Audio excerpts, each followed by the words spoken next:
Hello folks, my name is Dr. Adrian Harrop. I'm a general practitioner and family doctor, and my pronouns are he, him. I'm based in Liverpool in the northwest of England. As well as being qualified as a doctor, I also work as a campaigner and advocate for the LGBTQ plus community. I have a special interest in providing gender-affirmative care for transgender, non-binary and gender diverse patients. I've never made a YouTube video before, and I'm very unfamiliar with the territory, particularly many of the technical aspects, so please bear with me. So the reason I wanted to talk to you all today, and the reason why I've chosen to make this video, is that I've noticed a significant amount of misinformation spreading around regarding the use of so-called puberty blockers, with many people demonstrating that they have a flawed and incomplete understanding about how and why they are used. I hope by making this presentation, which I've called Puberty Blockers 101, we can look at some of the underlying principles of how and when they are used within the overall context of the current treatment landscape for transgender children, and in what specific settings and contexts they could be deemed to be an effective potential intervention. In doing so, I hope we can work to dispel a number of the rumours and moral panic surrounding these treatments, and that we can develop a more in-depth understanding and appreciation for the role they can play in the treatment of the transgender patient. It's important to emphasise that whilst I'm a qualified general practitioner, I'm not a specialist in endocrinology, pediatrics or psychiatry. This presentation is designed to be a very broad and general introduction to this particular treatment area, and is aimed at what I would describe as the informed lay audience and the curious non-specialist audience, particularly my peers and colleagues in the general practice field. As I've already stated, I'm based in England, and so my insight and experience is very much focused on the British context and viewed through the lens of a medical practitioner who was trained and is practicing in the United Kingdom. I've called upon a number of resources from organisations and healthcare professionals based outside of the UK, particularly in other parts of the English-speaking world, such as the United States, Canada, Australia and New Zealand.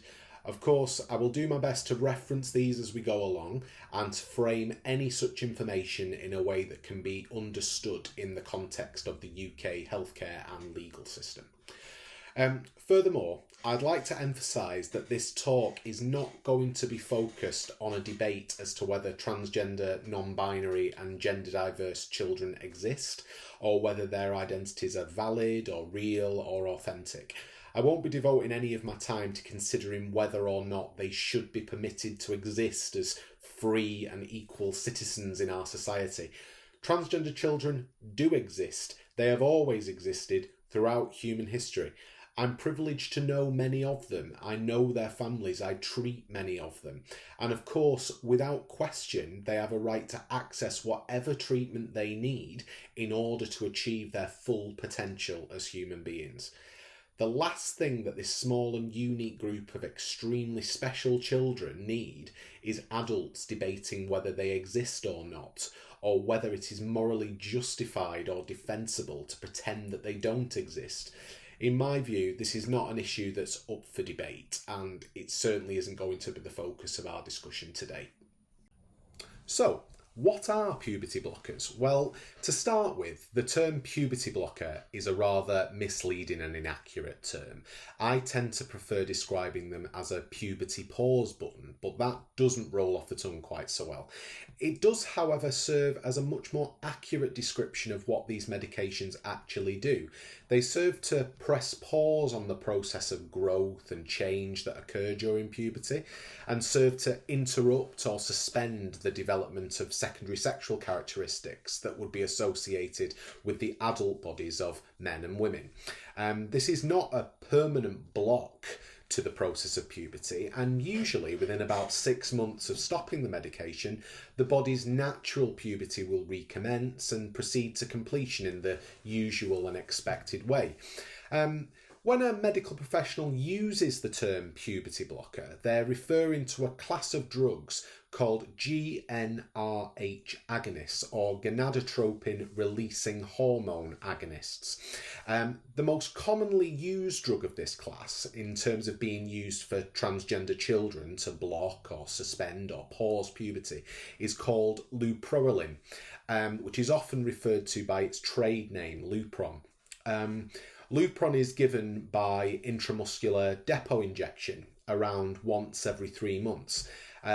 Takes usually about 1 to 2 months for the treatment to start working properly, and it's not uncommon, due to the agonistic effect of the drug in its initial stages, to actually see an acceleration of those puberty related changes when they're first administered. In other countries, particularly in the United States, it's more common to use a subcutaneous implant of another type of GnRH agonist called hysterelin through what's called a Vantas device, but this treatment isn't available in the UK at the present time. Another alternative is to administer the GnRH agonist via a nasal spray, in which case the drug used is called naferelin, which goes by the trade name of Cinerel. This is prescribed in the UK, but its use is not very extensive. GnRH agonists aren't only used for the purposes of puberty blockade and actually have quite a wide range of other uses. These include conditions such as precocious or early onset puberty, in which the use of the drugs is pretty much the same as in transgender children, in that the drug is used to press pause on puberty until it's decided that the time is right for puberty to proceed. Other conditions include certain sex hormone responsive cancers, most commonly prostate and breast cancers. They're all also used to assist patients who have fertility problems and are used by reproductive endocrinologists to control the process of ovarian stimulation and ovulation. So before we move on, I think it's important that folks gain a basic understanding of some of the neuroendocrine mechanisms we're talking about when we discuss these sort of drugs. The fundamentals underlying how this drug works relate to something called the hypothalamic pituitary gonadal axis. In basic terms, this involves the coordinated actions and responses of 3 separate parts of the neuroendocrine system, which means the way in which the various components of both the nervous system, i.e. the brain, and the endocrine system, i.e. the hormone producing and hormone responsive glands throughout the body, work in coordination with one another. So, to start with, the hypothalamus, which effectively acts as a bridge or a link between the nervous system and the endocrine system. It's from here that the hormone GnRH, or gonadotropin releasing hormone, is produced, and that's specifically from the preoptic region of the anterior hypothalamus, the exact location of which isn't really important for our purposes. GnRH then moves on to act on the anterior or front part of the pituitary gland. Now, the pituitary gland is a small endocrine hormone producing gland which projects from the base of the brain. Basically, the pituitary gland sits right in the centre of your head, just behind your eyes. The anterior pituitary is stimulated by GnRH to produce, amongst other things, the 2 major gonadotropins, which are LH, luteinizing hormone, and FSH, follicular stimulating hormone. LH and FSH then travel through the bloodstream and act on receptors which are located within the gonads themselves. That is, generally speaking, the ovaries in those assigned female at birth and the testes in those assigned male at birth.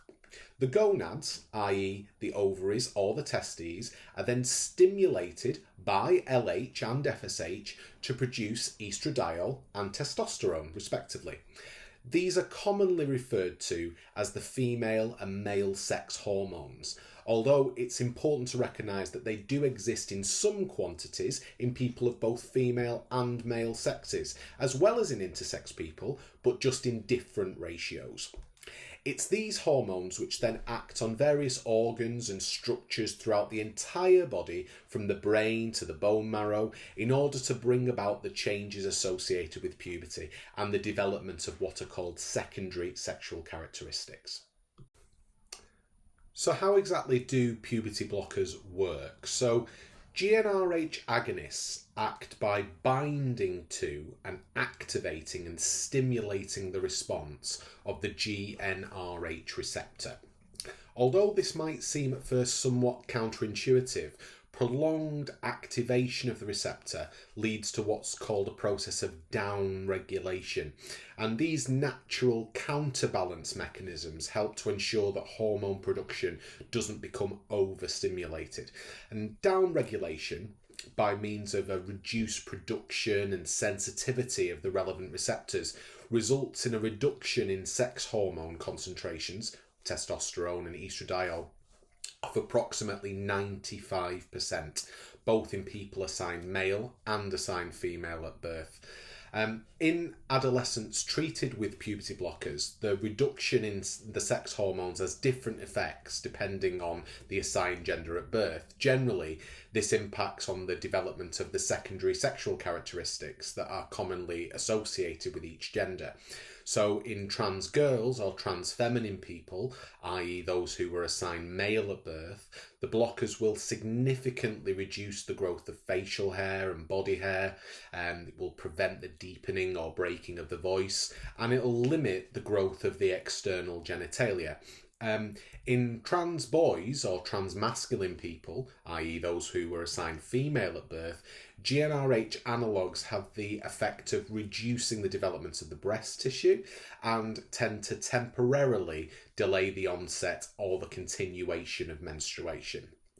Blockers don't bring about any permanent or irreversible changes in an adolescent's body. If an adolescent stops taking the medication, puberty will resume as normal, usually within a period of about 6 months. The way these medications work and the timing of their administration is well understood, not only from their extensive use in transgender and gender diverse patients, but from their widespread usage in children who are not trans and who do not have gender dysphoria, who present with precocious or early onset puberty. And they've been demonstrated to be safe, effective, and reversible. So why do we give puberty blockers then? Well, in children and young people with features of gender dysphoria, which is broadly defined as a feeling of intense discomfort and distress associated with an incongruence or mismatch between a person's gender identity and the sex that they were assigned at birth. And in those groups of people, the onset of puberty is commonly associated with a significant deterioration in their mental health.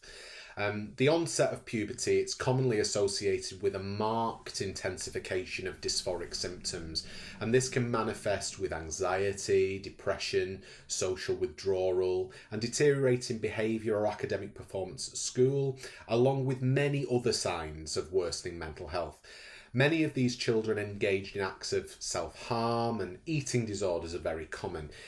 Even acts of basic self-care and personal hygiene can become problematic, with children often avoiding getting undressed or taking baths or showers. Ultimately, these mental health problems may develop into suicidal thoughts and attempts, and there's a significant number of transgender adolescents dying through suicide every year. As with many issues affecting the transgender community, very often those in mental health crisis or those dying through suicide are not recognised or counted as trans. This happens with particular frequency when they don't live in a supportive family or community context which affirms their identity, and so we can never be sure on the numbers of those running into such difficulties or ultimately losing their lives in this way. For many of the children and young people who present at this stage with this mounting level of distress, placing a pause on the changes brought about by puberty can be a highly effective thing to do. Specifically, the use of blockers can bring about a significant improvement in their mental well-being, can reduce levels of depression and anxiety, can improve social interaction and integration with their peers. We also hope to reduce thoughts thoughts or actions related to self-harm, and ultimately reduce down the rates of both attempted and completed suicide. Furthermore, there are benefits that will be gleaned from the use of blockers for transgender adults of the future. The use of blockers helps to minimise the irreversible physical changes that occur in a person's body as they progress through puberty, many of which can only be hoped to be corrected by means of multiple major surgeries, if at all. The use of blockers allows a person's growth and development to be manipulated and controlled in such a way that we can enable them to better integrate in society in their affirmed gender role. And this increases a transgender person's confidence that they will be gendered correctly and perceived correctly by other people. This issue is often a major source of anxiety for transgender adults, and it's a major factor in the difficulties that transgender adults have with full and meaningful participation and acceptance in mainstream society. A further important concept to understand when it comes to the administration of blockers is that it gives the gift of time and space for a transgender, non-binary or gender diverse child, or indeed any other child who is struggling with confusion or difficulties associated with their gender identity, along with their family and caregivers, to further explore the underlying factors that may have contributed to or influenced the development of their gender, and to consider what the right long-term solution might be for them. The use of blockers allow this exploration and these other therapeutic interventions in the form of counselling to take place without the constant and uninterrupted stress brought about by the relentless physical changes associated with puberty. After a period of time on blockers, sometimes months, sometimes a number of years, a proportion of these young people will reach the conclusion that they wish to progress onto cross-sex hormone therapy. At this point, with the introduction of estrogen in the case of trans feminine people, or testosterone for trans masculine people, they will then go through the pubertal changes that one would commonly associate with their affirmed gender role. At a later stage, this may or may not be followed by one or more gender affirmative surgeries, depending on the goals and needs of the individual in question. Some of the young people who've spent time taking blockers will come to the conclusion that medical transition is not the correct option for them, and that they wish to undergo their natural puberty. At this stage, as we discussed earlier, the blocker is stopped and a person's natural puberty will recommence, usually within a period of 6 months, and proceed in an entirely normal and expected way. Some of the young people who choose to stop taking their blocker may decide to recommence medical transition at a later stage, once they have developed a more in-depth understanding of their gender and identity and have a clearer conceptualisation of their transition goals. Some of the young people who stop their blocker will establish an identity as a cisgender adult, or as a transgender, non-binary or gender diverse person for whom medical transition isn't appropriate or necessary. The important thing to understand is that the use of blockers does not have a fixed relationship with any one particular outcome. The use of blockers as a temporary pause button is intended to give these young people an opportunity to ensure that they don't rush into making any irreversible or permanent decisions about their gender identity and about how their body aligns with and reflects their gender identity. A further important concept to understand, particularly for doctors and for other clinicians, is that failing to intervene and allowing puberty to proceed in an unimpeded way is not in and of itself a neutral decision. With us having the option to safely and effectively intervene in this process and to suspend the progression of what are fixed and irreversible changes to a young person's body, not doing so and not giving the treatment is, in itself, an active and deliberate act. for which we must take responsibility. Making a decision to not give such treatment will have profound and long-lasting consequences for that young person's immediate and distant future, the significance of which cannot be underestimated. In terms of making an approximation of risk in patients who are presenting with clear and rather unambiguous features of either gender dysphoria or other problems and concerns related to their gender identity, it's in fact much riskier to not give the blockers than it is to write a prescription for them, since ultimately, as previously mentioned, blockers are proven to be a low risk, temporary, reversible treatment with a minimum of long-term side effects and risks, all of which are far outweighed by considerable and potentially life-saving benefits. So what side effects and risks are associated with giving puberty blockers? Well, as with any medical intervention, any drug or surgery, there are some risks associated with puberty blockers and GnRH agonists. These, of course, have to be considered alongside and in the context of the potential benefits of the treatment, as well as the risks known to be brought about by not giving the treatment. As mentioned earlier, choosing not to intervene and not to provide treatment isn't in and of itself a neutral decision or one that's without consequences. There are a number of potential, relatively common side effects, such as changes to appetite and weight gain, sweating, hot flushes, headaches, some sleep disturbances, but these are generally quite mild, quite manageable, and reasonably well tolerated in most patients. They're much more common when the medication is first initiated, and we would expect that those side effects to disappear once the medication had been discontinued. The main risk for those treated over a prolonged period of time with GnRH agonists relates to bone mineral density. One important outcome of puberty is the accumulation of bone mass, and the process of bone turnover and the build-up of bone mineral density is known to be impacted by the use of GnRH agonists. This can be demonstrated both by measuring what are called bone turnover markers and by looking at what are called DEXA scans. It's difficult to establish the impact of this on the lifetime risk of major fractures, mostly due to a paucity of relevant research, to be honest. The important point to emphasise is that this risk is manageable with a combination of medication, dietary supplementation, lifestyle modification, and it's a condition that can be monitored at regular intervals throughout life. And really it goes without saying that the optimisation of bone health ought to be a standard part of the medical care that's given to transgender people who are on hormone therapy. Again, it's important to contextualise this alongside cases of children and young people who are given treatment for other conditions which can negatively impact on bone health. For example, children who are given multiple courses of high-dose steroids for conditions such as asthma or inflammatory bowel disease.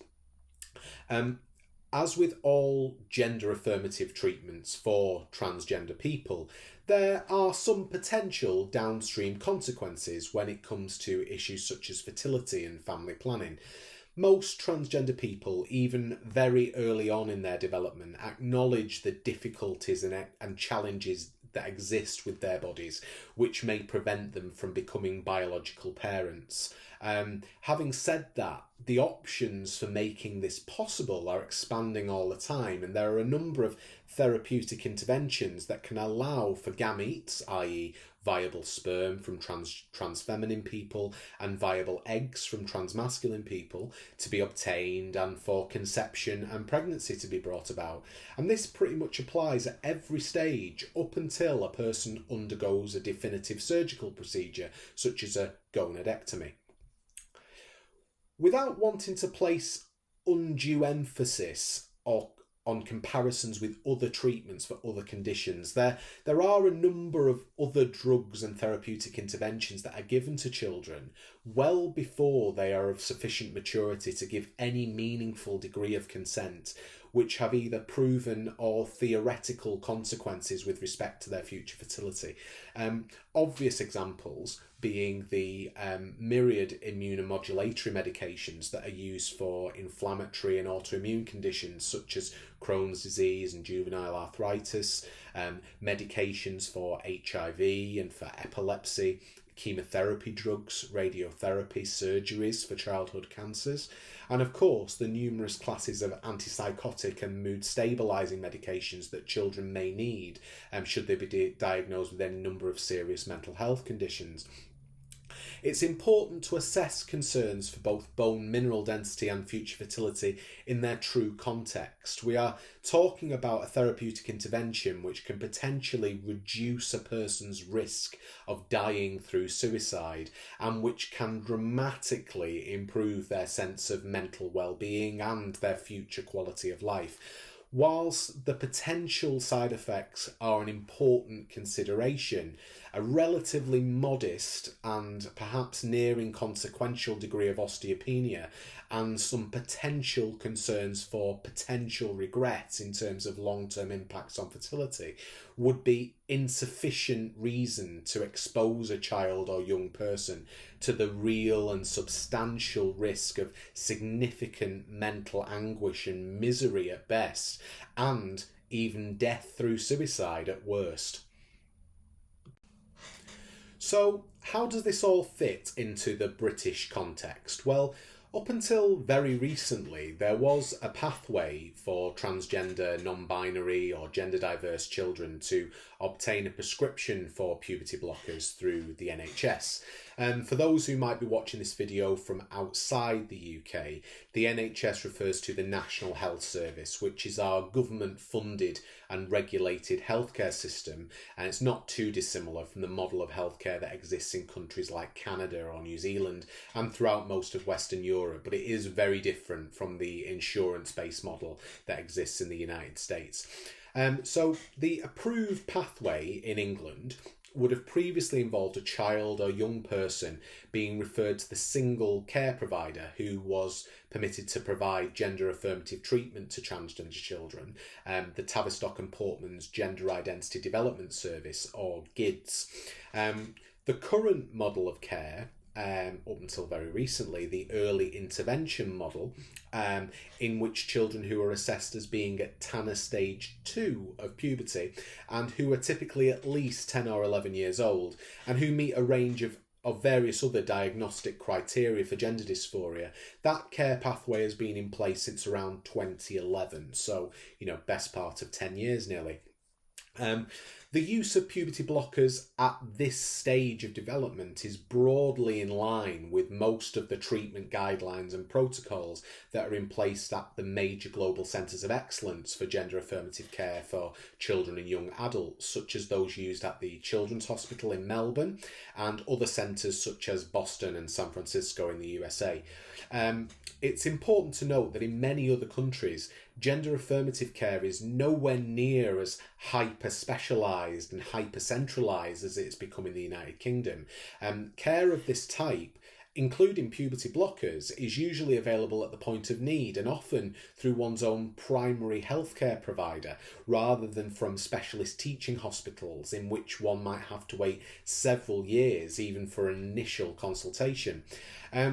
The outcome of a recent court case involving a former patient of the Tavistock taking legal action against the service has caused some considerable upheaval in the current model of care. I'm not going to go into much further detail on this front, since there are a whole load of relevant issues, medical, legal, ethical, sociological, which I'm far from the most qualified to comment on, and any resulting changes to the model of care are far from entirely clear at this present time.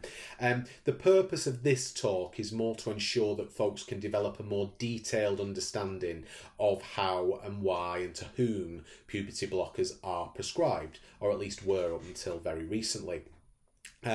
Unsurprisingly, being the country's only provider of this type of specialist care in a nation of almost 70 million people, The service at the Tavistock is immensely oversubscribed with inordinately long waiting times. Prior to the pandemic, a typical case could expect to wait for approximately 3 years before even receiving an appointment for a first assessment. It's difficult to know the magnitude of the impact that the pandemic may have had on these waiting times, but it's likely to have been substantial. The typical journey through the GIDS system involves a child and their family being subject to a whole range of psychoanalytic investigations and assessments, involving a number of separate visits to the clinic, and which may involve a cross-country journey of several hundred miles over an extended period of time. Often these consultations would have involved the same questions being asked and the same issues being explored over and over again repeatedly, which has been reported to have caused significant anxiety and distress to many of the young people, who may have quite limited insight as to why the whole process is deemed necessary. Of course, it can be concluded that it's only those patients and families who are most committed to and supportive of the process of seeking affirmative care who are able to maintain this level of engagement over such a prolonged period of time. One could reasonably expect that those patients who are less than fully committed to the process simply could not or would not tolerate this for very long, and that those with parents and caregivers who are anything less than certain of their child's need for this care, or whose circumstances were incompatible with continuing to provide support for it, just wouldn't continue to engage. And this is reflected in the significant number of cases who are lost to follow-up every year. The process itself is a diagnostic tool and is an effective way of weeding out those who are unsure, unsupported, or both, or who indeed aren't trans. It is only after enduring this process and meeting all of the stringent clinical criteria that a patient at GIDS is even considered for onward referral to a paediatric endocrinologist, and even then assigned prescription and subsequent administration of GnRH analogues is far from guaranteed.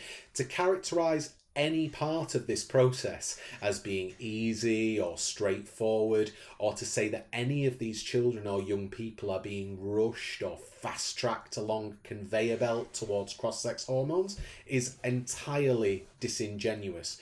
The number of children who make it through this gatekeeping process set up and sustained by the Tavistock and actually end up receiving puberty blocking treatment at the ideal stage that would be aimed for by anyone practicing gender affirmative care in any comparable nation is relatively tiny and falls far short of the number of transgender children that one might expect to find in a population the size of that in the United Kingdom. As we've said before, it's difficult to reliably or accurately estimate the number of transgender people that exist within our society. A conservative estimate, looking at most of the data that we have, of which there's not a great quantity, it indicates that approximately 0.5% of the population would identify as being transgender, non-binary, or gender diverse in one way or another. Of course, a significant number of these individuals are not visible in our society. This might be perhaps due to fears about coming out, including the shame, adversity, or potential breakdown of personal relationships that they might suffer. Or perhaps, particularly in the case of children and young people, they may not live in a supportive and affirming family context, or they might lack the language and understanding to properly express the difficulties that they're having. The most up-to-date figures we have estimate the total UK population to be somewhere around 67 million people. Approximately 18.9% of that number, or about 12.7 million people, are under the age of 16.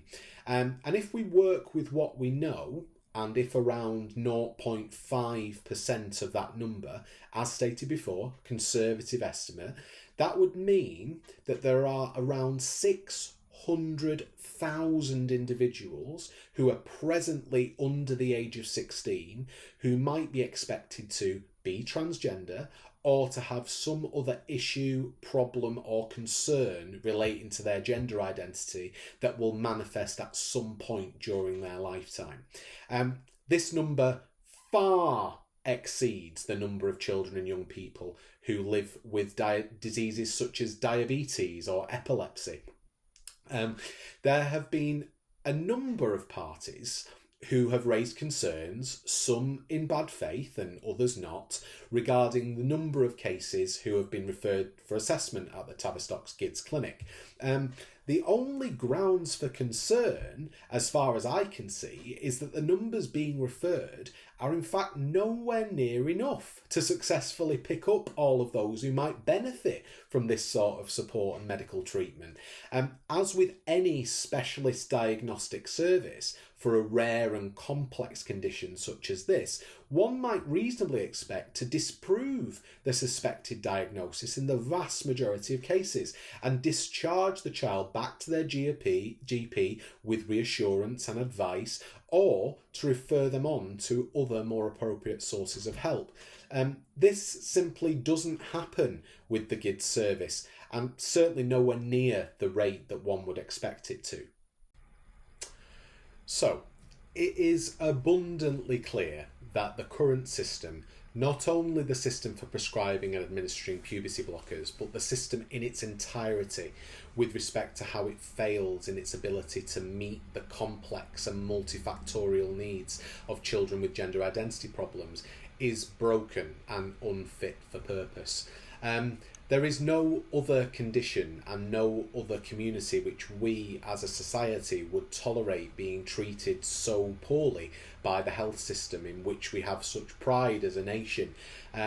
There are few examples globally of civilised, industrialised and wealthy countries like ours which treat transgender, non-binary and gender diverse children so poorly and leave them with such a marked lack of resources and support.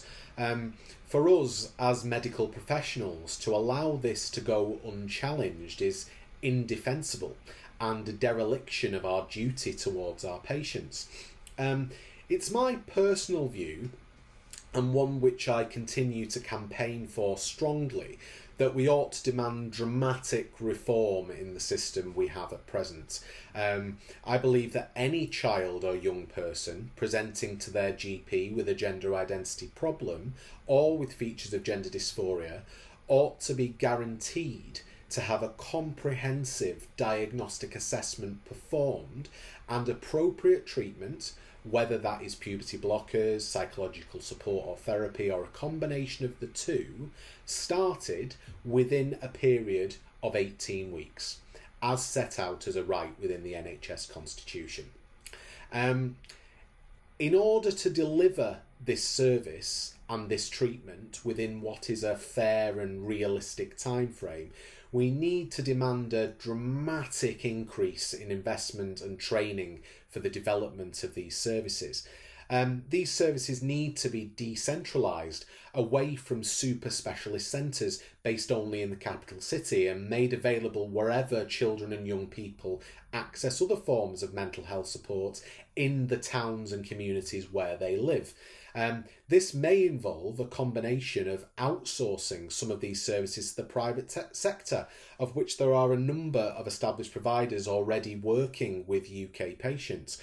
From a training perspective, this will involve ensuring that transgender health is understood as a core component of training and continued professional development for all doctors, nurses and associated health professionals.